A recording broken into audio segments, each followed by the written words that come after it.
BJP MLA Raja Singh వ్యాఖ్యలపై serious అయ్యారు. కేంద్ర మంత్రి బండి సంజయ్ అధిష్టానం ఇచ్చిన సూచనలు ఆదేశాల ప్రకారం రాష్ట్ర, జిల్లా, మండలం, బూత్ స్థాయి కమిటీలు నిర్ణయిస్తామని తెలిపారు.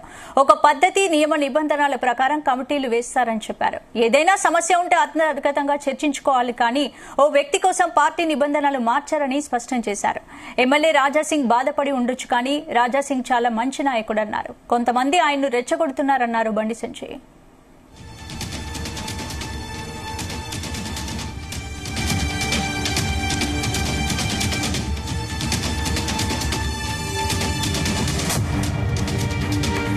ఇప్పుడు పార్టీ ఇంటర్నల్ గా ఇచ్చే విషయంలో కులాలు చూడరు, మతాలు చూడరు. ఇప్పుడు గతంలో పోయినసారి లక్ష్మణ్ గారికి బీసీ, తర్వాత నేను బీసీ, రాజ్యసభ ఇచ్చిన లక్ష్మణ్ గారికి బీసీ, పార్లమెంట్ ప్రపోజల్ వచ్చి బీసీ, ఓబీసీ అందులో బీసీకి ఇవ్వాల్సి వస్తుంది. కానీ అప్పుడు బీసీ ముఖ్యమంత్రిని ప్రకటించింది కాబట్టి ఒక ఓసీ సంబంధించిన వ్యక్తికి ఇవ్వాలని కిషన్ రెడ్డి గారికి ఇచ్చింది. అన్యాయం జరుగుతుంది కాబట్టి నేను పార్టీని వీడమంటే చెప్తే నేను ఖచ్చితంగా పార్టీ వీడి వెళ్ళిపోతాను. అది మన అంతరంగ విషయం. చాలా చోట్ల జిల్లా అధ్యక్షులు కూడా దాంట్లో కులాల పంచాయతీ కానివ్వండి, ఇంకోవైపు అగ్రనేతల మధ్య ఉన్నటువంటి పంచాయతీ తమ వర్గానికి ఇవ్వాలని చెప్పి కూడా జరిగింది. అవన్నీ రాష్ట్ర అధ్యక్షులు చూసుకుంటారు, రాష్ట్ర సంఘటన చూసుకుంటారు. ఇక్కడ కూడా ఒక సిస్టమ్ ప్రకారము కేంద్ర నాయకత్వం చూడండి, సూచన ప్రకారము, ఆదేశాల ప్రకారము రాష్ట్ర కమిటీలు కానీ, జిల్లా కమిటీలు కానీ, మండల కమిటీలు కానీ, కొన్ని బూత్ కమిటీలు కానీ వేస్తాం. కాబట్టి ఇక్కడ నిబద్ధతతో నిజాయితీతో ప్రతి సిస్టమేటిక్ గా కమిటీలు వేస్తున్నారు. అట్లా వేస్తున్నారు కాబట్టి ఆలస్యం అవుతున్నారు. కాబట్టి ఇప్పుడు నా జిల్లాలో కర్నూలు జిల్లాలో వేయలేదు, కానీ ఏం చేయాలి, నాకు అనుకోవడానికి ఎత్తులు పెట్టానా అంటే రాష్ట్ర పార్టీకి కొన్ని నియమ నిబంధనలు ఉంటాయి, దాని ప్రకారం వేసుకుంటూ పోతా ఉంటారు. దాని మీద విషయం ఉంటే మనం అందరికీ మనం అనుకోవాలి.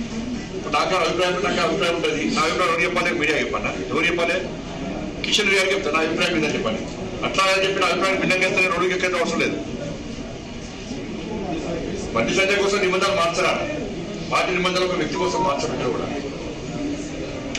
ఒక వ్యక్తి కోసం నిబంధనలు మార్చేటువంటి అవకాశం ఉండదు. అంటే రాజాసింగ్ గారికి ఇబ్బంది ఉండొచ్చు, బాధపడంలో ఎలాంటి వేరే ఆలోచన లేదు. మీడియా చెప్పకుండా ఇంకా అంతరంగ మనసు చెప్పకుండా ఇంకా రాయలసీమకు మంచి నాయకుడు, ధర్మం కోసం పనిచేసే నాయకుడు, వారి కమిట్మెంట్ ఉన్న నాయకుడు. కానీ మీలాంటి వాళ్ళు రెచ్చగొట్టారు కాబట్టి పోయి ఫోన్ చేస్తారు. పాపం ఆయన కొంచెం తెలుగు ఇబ్బంది ఉంది కాబట్టి మీరే రాసి పంపుతారు, అది ఫిట్ చేస్తారు. రాయలసీమ చాలా మంచి వ్యక్తి. ఇదే అంశానికి సంబంధించి పూర్తి అప్డేట్స్ మా ప్రతినిధి శ్రీచరణ్ అందిస్తారు. శ్రీచరణ్, స్పందన జిల్లా అధ్యక్షుల ఎంపికలో బీజేపీలో ఇంకా అసంతృప్తి, అలాగే ఆ జ్వాలలు ఇంకా రేగుతూనే ఉన్నాయి. తాజాగా కొద్ది రోజుల కిందట సొంత పార్టీలోనే వేధింపులకు భరించలేకపోతున్నానని సంచలన వ్యాఖ్యలు చేసిన గోషామాల్ ఎమ్మెల్యే రాజాసింగ్ సంచలన వ్యాఖ్యలు చేసిన విషయం తెలిసిందే. వెళ్లిపోమంటే వెళ్లిపోతానని కూడా స్పష్టం చేశారు. గోల్కొండ జిల్లా పదవిని ఎస్సీ లేదా బీసీకి ఇవ్వాలని చూస్తే ఎంఐఎంతో తిరిగే వ్యక్తికి ఇచ్చారని ఆరోపించిన విషయం తెలిసిందే. ప్రత్యర్థులతో పాటు సొంత పార్టీలోనూ తాను యుద్ధం చేయాల్సి వస్తుందని, కొందరు అనుసరిస్తున్న బ్రోకరిజం వల్లే పార్టీ వెనుకబడిందని కూడా ఆయన సంచలన వ్యాఖ్యలు చేశారు. అయితే హైదరాబాద్ నగరంలో 2014 అంటే 2020 వరకు కూడా 2014 నుండి 20 వరకు కంటిన్యూగా వెంకటరెడ్డి సిటీ పార్టీ ప్రెసిడెంట్ గా ఉండే అనంతరం కూడా 2020లో దాదాపు హైదరాబాద్ లో దాదాపు 13 పైగా అసెంబ్లీ నియోజకవర్గాలు ఉన్నాయి. సో ఒక పార్టీకి సిటీ ప్రెసిడెంట్ అంటే ఎమ్మెల్యేలు కానీ వాళ్ళందరూ కూడా సిటీ ప్రెసిడెంట్ ని అప్రోచ్ అవ్వాల్సి ఉంటుంది. సో ఈ నేపథ్యంలో దాన్ని 4 విభాగాలుగా కూడా ఢిల్లీ పెద్దలతో పాటు స్థానిక పెద్ద నేతలందరూ కూడా కూర్చొని ఈ భవిష్యత్తులో ఎలాంటి పొరపచ్చలు పార్టీలో ఉండకుండా ఉండేటందుకే ప్రత్యేకంగా 4 విభాగాలుగా కూడా విభజించారు. ఒకటి భాగ్యనగర్ జిల్లాగా, అలాగే మహంకాళి జిల్లాగా, అలాగే గోల్కొండ జిల్లాగా, అలాగే at the same time central district గా, హైదరాబాద్ సెంట్రల్ డిస్ట్రిక్ట్ గా కూడా ప్రత్యేకంగా విభజించారు. దీనికి ఇప్పటికే లంకా దీపక్ రెడ్డి ప్రస్తుతం హైదరాబాద్ సెంట్రల్ డిస్ట్రిక్ట్ కి ప్రెసిడెంట్ గా ఉన్నారు. ఎటొచ్చి వివాదం అనేది గోల్కొండ అధ్యక్షుడిగా ఉమామహేంద్రని ఎప్పుడైతే నియమించారో అప్పటి నుంచి కూడా ఈ వివాదం అనేది ప్రారంభమైందని చెప్పుకోవాలి. ఉమామహేంద్ర విషయానికి వస్తే కరుడుగట్టిన హిందుత్వవాదిగా, అలాగే పార్టీ సిద్ధాంతాన్ని మొదటి నుంచి కూడా సంఘ్ పరివార్ లో ఉండి పార్టీనే నమ్ముకొని తాను వివాహం కూడా చేసుకోకుండా దాదాపు ఇప్పుడు 50 ఏళ్ల పైగా ఉంటాడు. 30 ఏళ్ల నుంచి ఒక పార్టీలో క్రమశిక్షణ కలిగిన కార్యకర్తగా ఉంటూ వస్తున్నారు. ఈ నేపథ్యంలో సంఘ్ పరివార్ కూడా గోల్కొండ జిల్లా అధ్యక్షుడిగా ఉమామహేంద్ర పేరు సిఫారసు చేశారని, సో ఈ నేపథ్యంలో రాజాసింగ్ తనకు మొదట రాజాసింగ్ అంగీకారం తెలిపినప్పటికీ తర్వాత తన మనిషిని అక్కడ అధ్యక్షుడిగా నియమించాలనేది రాజాసింగ్ ఆలోచన అంటూ కూడా ప్రస్తుతం ఒక చర్చనీయాంశంగా మారింది. అయితే దీనికి తాజాగా ఈ రోజు కేంద్ర హోంశాఖ సహాయ మంత్రి బండి సంజయ్ కుమార్ కూడా స్పందించారు. ఈ రోజు హైదరాబాద్ లోని ఇక్కడ టూరిజం ప్లాజాలో 8 ప్రాపర్టీస్ ఆస్తులపై కేంద్ర రాష్ట్ర ఉన్నతాధికారులతో సమావేశం నిర్వహించారు.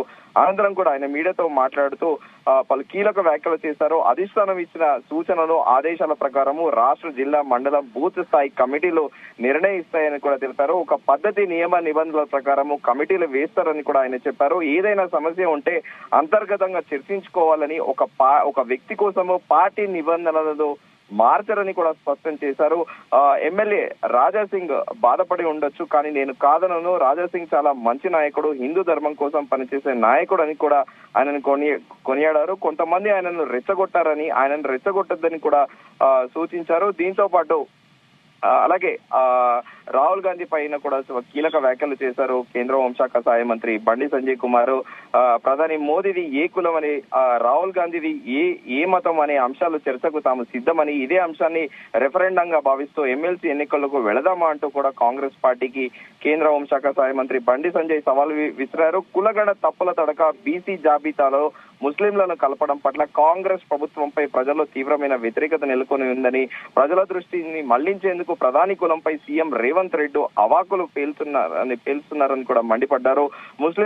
ముస్లింలను బీసీ జాబితాలోని కలిపి రిజర్వేషన్ల జాబితాను కేంద్రానికి పంపితే ఆమోదించే ప్రసక్తే లేదంటూ కూడా సంచలన వ్యాఖ్యలు చేశారు. మతపరమైన రిజర్వేషన్లకు తాము వ్యతిరేకమని, ఈ విషయం తెలిసి రాజకీయ లబ్ధి పొందాలనుకుంటున్నారని కూడా ఆయన మండిపడ్డారు. బీసీ జాబితా నుంచి ముస్లింలను తొలగించి పంపితే కేంద్రాన్ని ఒప్పిస్తానని కూడా ఆయన తేల్చి చెప్పారు. ఇదంతా ఒకేదైతే ప్రస్తుతం ఈ పార్టీలో జరుగుతున్న ఈ రచ్చ అనేది కూడా చాలా కీలకంగా మారింది.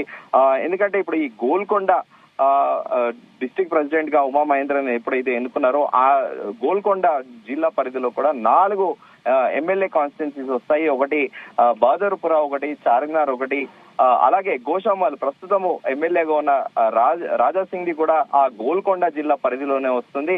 సో ఈ నేపథ్యంలో రాజాసింగ్ బీజేపీలో ఒక ఫైర్ బ్రాండ్ గా కూడా పేరొందారు.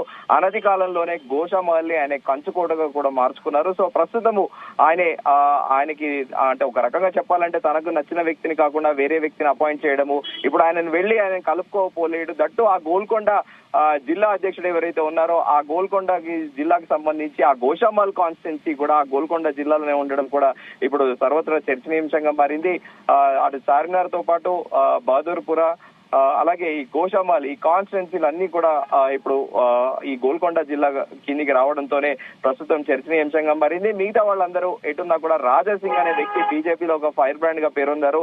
సో ఇప్పుడు ఈ కొత్తగా ఉమామహేంద్రతోని రాజాసింగ్ వెళ్లి కలిసి పనిచేస్తారా, లేకపోతే తన అనుచరుడికి గోల్కొండ జిల్లా అధ్యక్ష పదవి ఇవ్వలేదని చెప్పి ఆయనకి సహకరించరా అనేది కూడా ఒక క్వశ్చన్ మార్క్ ఉంది. అయితే ఉమామహేంద్ర గురించి కూడా చాలా మంది పార్టీలో కూడా అక్కడక్కడ మాట్లాడుకుంటూ ఎప్పుడైతే అల్లర్లు జరిగాయో తన ఇంటి పైన కొంతమంది వ్యక్తులు వచ్చి ఇంటి పైన దాడి చేసి ఇల్లు తగలబెట్టాలనుకున్నా కూడా తన ఇంటిని కాపాడుకొని, అలాగే తన కారు మొత్తం పూర్తిగా కాలిపోయినా కూడా ఎక్కడ భయపడకుండా నేరుగా చార్మినార్ పోలీస్ స్టేషన్ కు వెళ్లి బీజేపీ కార్యకర్తలని ఎవరైతే అరెస్ట్ చేశారో నిర్భయంగా వెళ్లి బయటకు తీసుకొచ్చారని, తాను పార్టీ సిద్ధాంతం కోసం పెళ్లి చేసుకోకుండా దాదాపు 30 ఏళ్లుగా పార్టీతోనే ఉన్నాడని, ఈ నేపథ్యంలో సంఘ్ పరివారే ఆయన వైపు మొగ్గు చూపింది అనేది కూడా ప్రస్తుతము ఒక చర్చ అయితే నడుస్తోంది. మరి ఏదేమైనప్పటికీ రాజాసింగ్ ఉమామహేంద్రతో కలిసి పనిచేస్తారా, లేకపోతే ఎడమో పెడమో మన చందన ఉంటుందా అనేది మనకు రానున్న రోజుల్లో తేలనుంది.